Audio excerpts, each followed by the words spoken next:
함께 은혜 받으실 하나님의 말씀은 신약성경 201면 사도행전 9장 1절로부터 9절까지의 말씀입니다.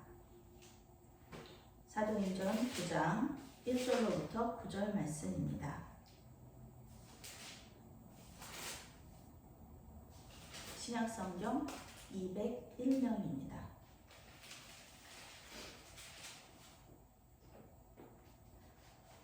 사울이 주의 제자들에 대하여 여전히 위협과 살기가 등등하여 대제사장에게 가서 다메섹녀를 회당에 가져갈 공문을 청하니 이는 만일 그 도를 따르는 사람을 만나면 남녀를 막론하고 결박하여 예루살렘으로 잡아오려 함이라.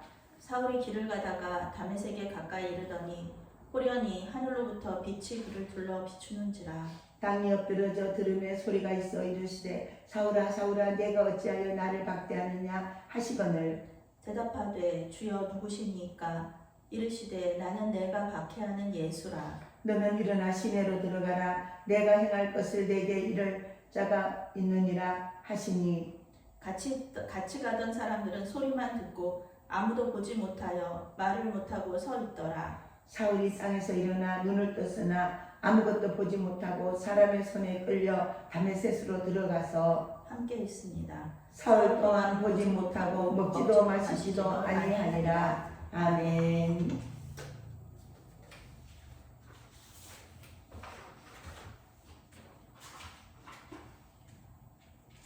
사랑의 하나님, 때때로 주님의 임재가 느껴지지 않아서 불안할 때가 있습니다.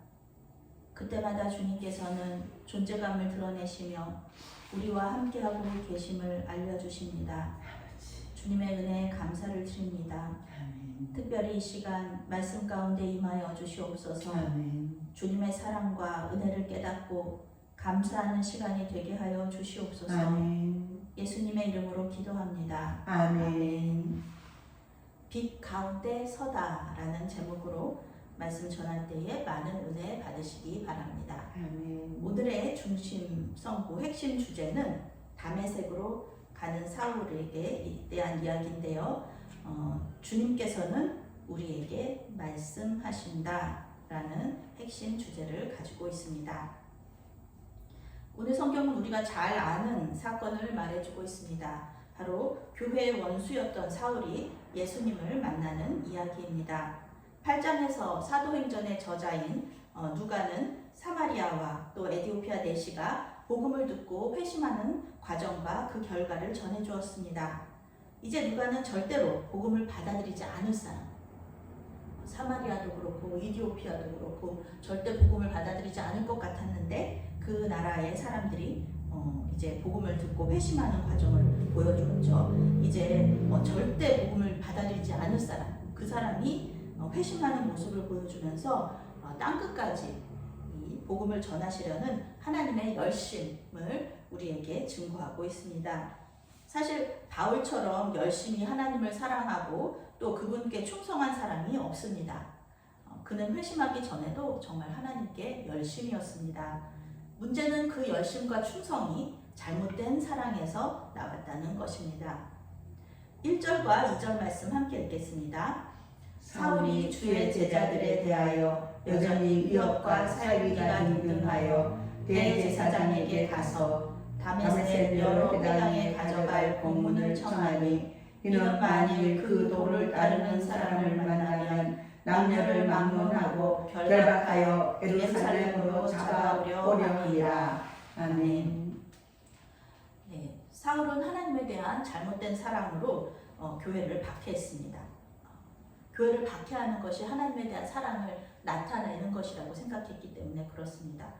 사마리아에 복음이 전해지고 또 에디오피아 내시에게 복음이 전해지면서 이렇게 교회가 계속해서 성장했어요. 근데 그거를 볼 때 그 여전히 위협과 살기가 등등하여서 교회를 핍박했다, 이렇게 성경이 얘기하고 있습니다. 오히려 더 열심히 교회를 핍박하기 위해서 대제사장에게 가서 공문을 청했습니다. 이 공문에는 예수 믿는 사람들을 잡아서 예루살렘으로 끌고 올 수 있는 권한이 기록되어 있었습니다. 대제사장에게는 유대인들을 마음대로 할 수 있는 권한이 있었거든요. 그 권한을 이제 사울이 위임을 받은 것입니다. 대제사장이 이 다른 나라까지 가서 다른 지역까지 가서 끌고 오기에는 어려움이 있으니까 이제 사울이 가는 것이죠.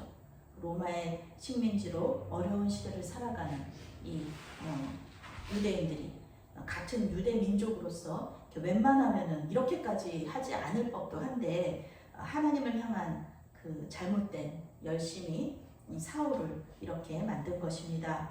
그는 단지 사람일 뿐인 예수가 하나님의 아들이다 이런 말을 듣는 것, 그것을 하나님의 자리에 앉는 거잖아요. 하나님의 아들은 하나님하고 같은 이 레벨이거든요. 그거를 참을 수가 없는 거예요. 인간 목수인데 어떻게 하나님의 자리에 앉느냐 이거죠. 그에게 있어서 이런 예수님은 신성모독이었고요. 또 이단이었습니다. 예수님은 이단의 괴수셨던 거예요. 이단은 마땅히 없애야 하는 것입니다.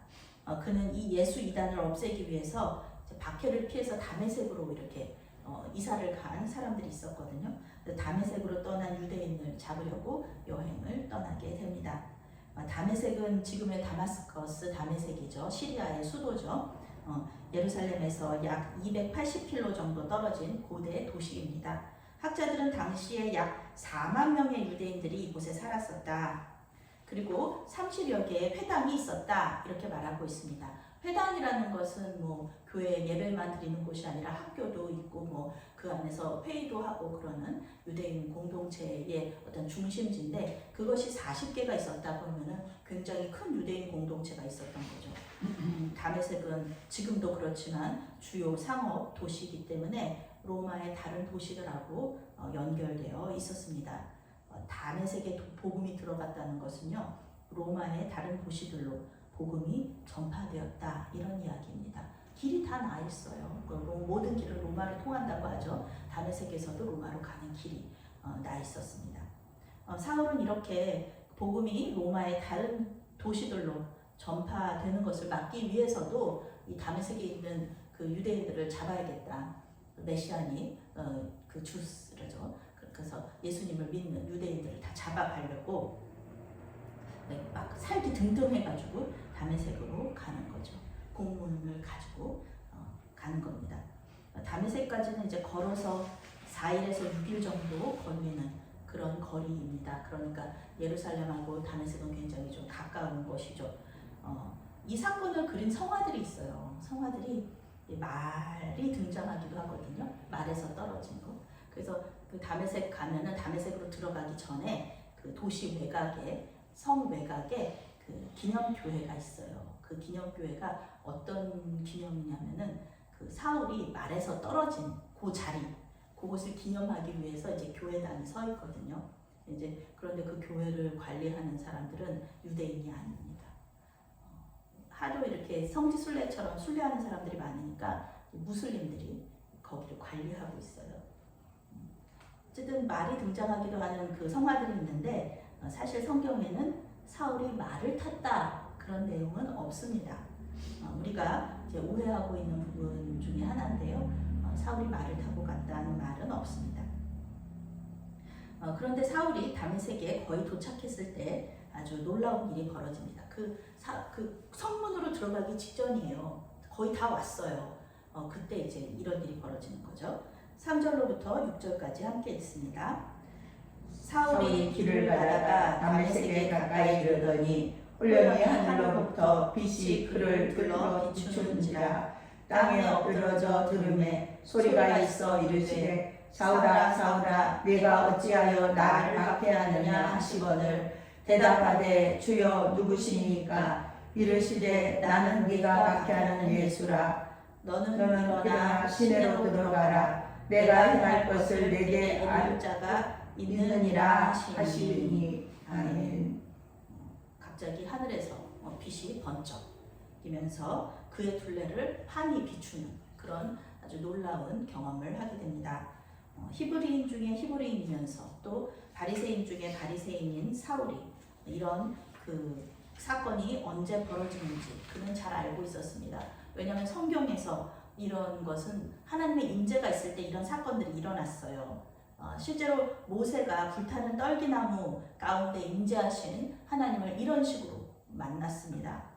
구약 전문가였던 사울은 당연히 이러한 빛이 하나님의 임재를 나타낸다는 것을 알았을 것입니다. 그래서 사울은 하나님의 임재 앞에서 엎드립니다. 종이 주인 앞에 엎드려 주인의 말을 듣는 것처럼 그는 하나님 앞에 엎드렸습니다. 그때 주님께서 이렇게 말씀하셨어요. 사울아 사울아 네가 어찌하여 나를 박해하느냐. 네가 어찌하여 나를 박해하느냐. 당장 교회의 원수인 사울을 죽이실 만도 하잖아요. 사울 때문에 얼마나 많은 사람들이 괴롭힘을 당했습니까? 그런데 예수님은 깊은 사랑과 관심을 가지고 사울을 부르시는 것입니다. 우리 예수님은요, 아무리 큰 죄인도 항상 먼저 부르시면서 회개의 기회를 주시는 거예요. 당장 뭐 벌 주시고 심판하시고 이러는 하나님은 아니시다. 우리 예수님은 그러신 분이시다는 것입니다. 항상 우리가 누군가를 정죄할 때 예수님은 앞을 다 가로막으시면서 대신 받아주시는 거예요. 그 정죄로. 그리고 이 사람이 주님을 바라볼 수 있는 기회를 주십니다. 물론 이렇게 주님께서는 이제 사울의 회심을 바라고 계시기도 해요. 그렇지만 이것은 또한 스데반이 마지막에 기도한 그 기도의 응답이기도 합니다. 스데반이 이렇게 말하고 죽었어요. 이 죄를 저들에게 돌리지 마소서. 이렇게 말하면서 자기를 죽인 원수들을 용서하고요. 그리고 순교했습니다. 스데반의 사랑과 믿음, 이 기도가 사울이 바울되게 하는 일에 아주 크게 쓰임을 받은 것입니다. 사울은 빛 가운데 계신 그 부활하신 예수님께 말합니다. 주님, 당신은 누구십니까? 주님이라고 부르는 거예요. 주님, 당신은 누구십니까? 알고 있는 거예요, 누군지. 그런데 그분이 예수님이라는 건 모르고 그냥 하나님이라는 걸 알고 있는 거죠. 주님께서 이렇게 말씀하세요. 나는 네가 박해하는 예수다. 이렇게 말씀하시는 거예요. 주님께서는 이 자기 자신 예수님과 교회 공동체를 한 몸으로 하나로 보고 계세요. 교회 공동체를 박해하고 핍박하는 것은 예수님을 박해하고 핍박하는 것과 같다. 이런 바울 신학이죠. 이것이. 그런데 이런 이 예수님의 말씀은 이 바울 신학의 근간이 되는 거예요. 예수님의 말씀을 들으면서 바울 신학이 정립이 되는 거죠. 예수님과 교회를 한 몸으로 생각해요. 교회 머리 되신 예수님 이렇게 말하면서 바울은 교회를 예수님과 한 몸으로 생각합니다. 사울은 부활하신 예수님을 만나고 나서야 그가 믿는 하나님이 바로 자기가 지금까지 이단의 괴수로 알고 있던 예수님임을 알게 됩니다.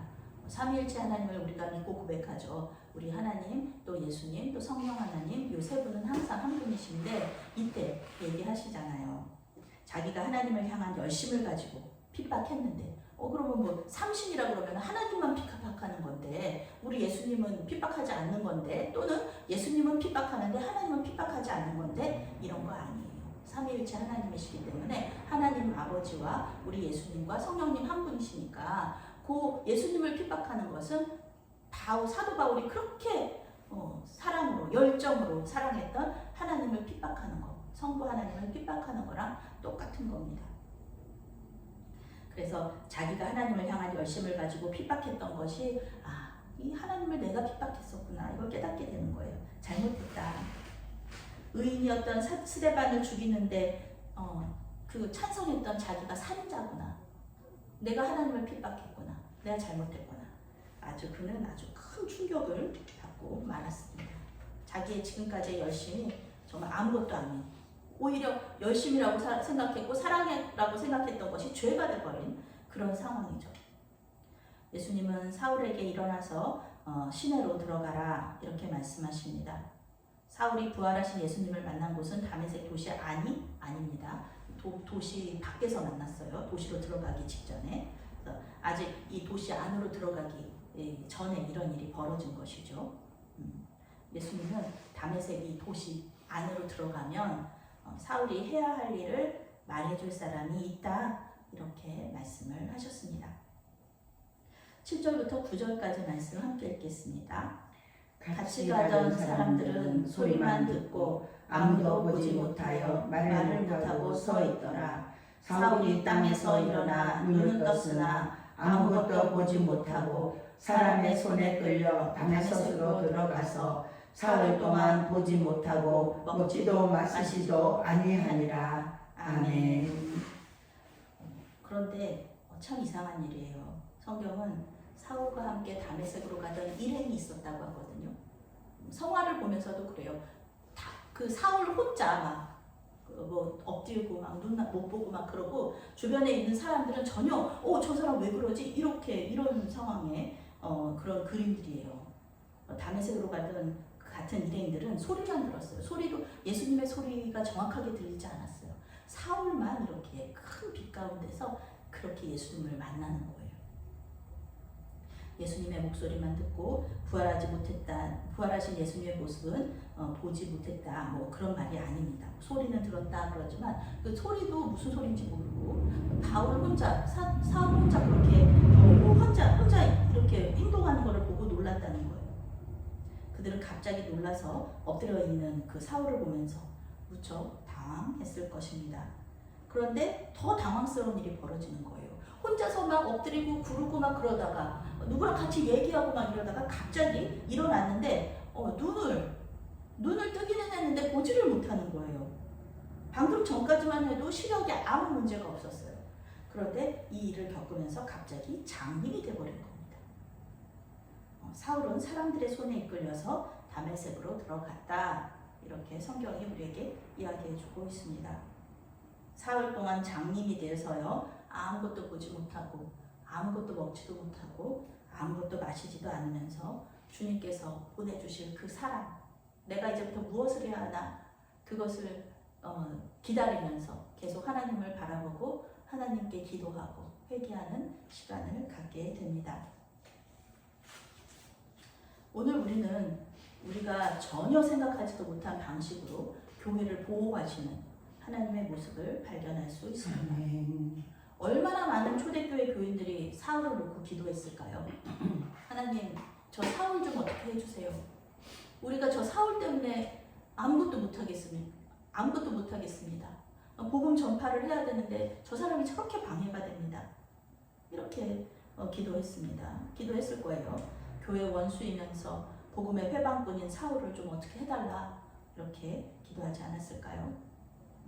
사울로부터 직접적인 피해를 당한 사람들은 마치 다윗이 신원하는 기도를 하듯이 사울을 없애주십시오. 사울을 좀 데려가 주십시오. 이렇게 기도했을지도 모르겠습니다. 그러나 부활하신 주님은 사울을 직접 만나셔서 그의 삶 속으로 들어가십니다.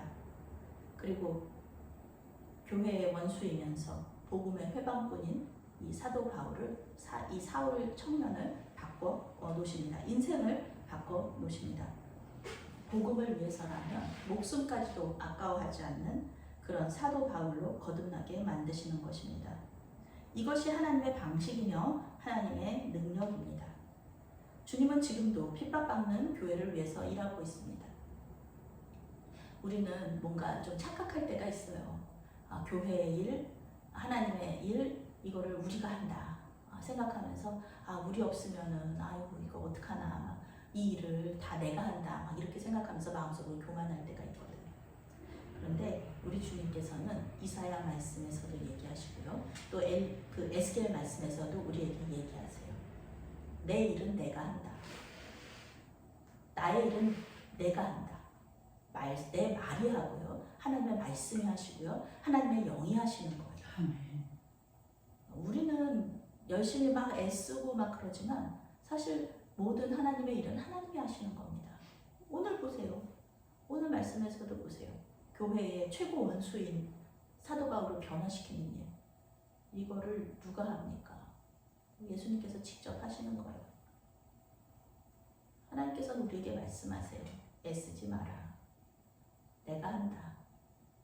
그저 내 말에 순종하고 하나님의 영이 이끄시는 대로 가고 이것이 우리의 할 일입니다. 교회를 보호하시는 일이요. 교회를 세워가시는 일이요. 그거 다 하나님이 하시는 겁니다. 그러니 여러분 주님께서 한국 교회를 위해 하실 일을 기대하시기 바랍니다. 아멘. 하나님께서 이 메아리 교회를 위해서 하실 일을 기대하시기 바랍니다. 아멘. 우리는 그저 기도하는 거예요. 하나님께서 하실 일들 기대합니다. 주님, 아멘. 주님께서 하십시오. 우리는 주님의 뒷모습을 보면서 따라가겠습니다. 아멘. 우리는 그저 감사할 뿐입니다. 주님께서 우리의 기도를 들으시고 전혀 생각하지도 못하는 방식으로 교회를 위해서 일하실 것을 기대하면서 기도하시는 우리 메아리교회 성도님들이 되시기를 바라겠습니다. 아멘. 아멘. 사랑의 하나님, 때때로 잘못된 열심을 가지고 주님의 일을 회방하였던 것을 이 시간 겸손히 고백하오니 주님. 우리를 불쌍히 여기사 용서하여 주시옵소서. 아멘. 주님의 일은 주님께서 하십니다. 전혀 생각지도 못한 방식으로 주님의 일을 하실 때에 우리의 사랑을, 주님을 향한 열정을 사용하여 주시옵소서. 아멘. 예수 그리스도의 이름으로 기도합니다. 아멘. 아멘.